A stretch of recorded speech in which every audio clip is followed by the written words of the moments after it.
एक अंग का नाम है जीव और दूसरे अंग का नाम है आयक्रम। मुख गुहा के आगे दो मांसल रचना होती है जिसे क्या कहते हैं, होठ कहते हैं। क्या कहते हैं?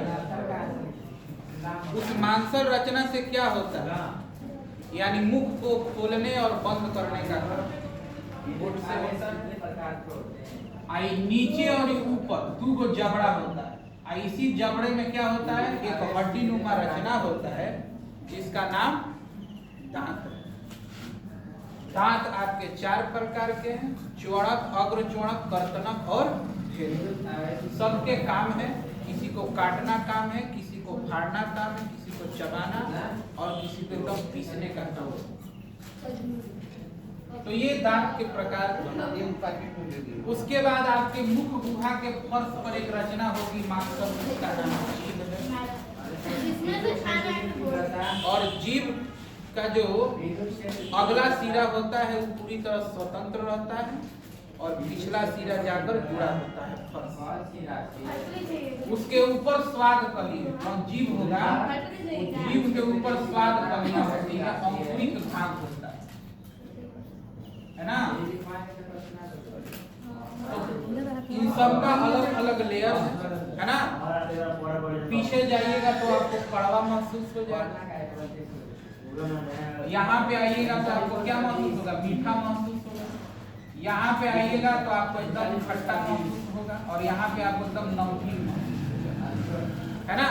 तो सबका अलग अलग स्थान है जिससे मीठा, कड़वा, नमकीन पता चलता है ना।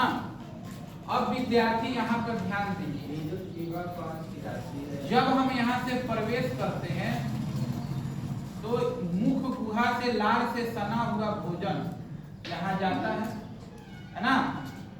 जाने के बाद यहाँ दो छिद्र होता है, एगो निगल द्वार है, एगो कंठ द्वार। निगल द्वार का जो पाइप है वो आ जाएगा कहाँ, ग्रास नली में आ जाएगा। कंठ द्वार का जो पाइप है वो एगो नली है, उसका नाम है श्वास नली, जहाँ से सांस को नली आगे चल गए यहाँ क्या हो रहा है, फेफड़ा वगैरह में कन्वर्ट हो जा रहा है, ठीक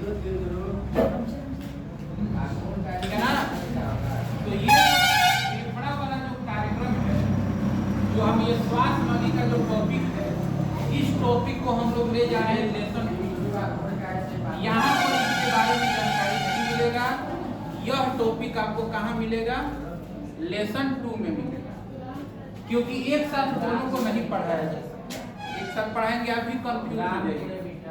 इसीलिए सबसे पहले हम इस नली को लेकर चले, ग्रास नली को ले चले। अब ग्रास नली में ग्रसनी से भोजन कहाँ आया, ग्रास नली में।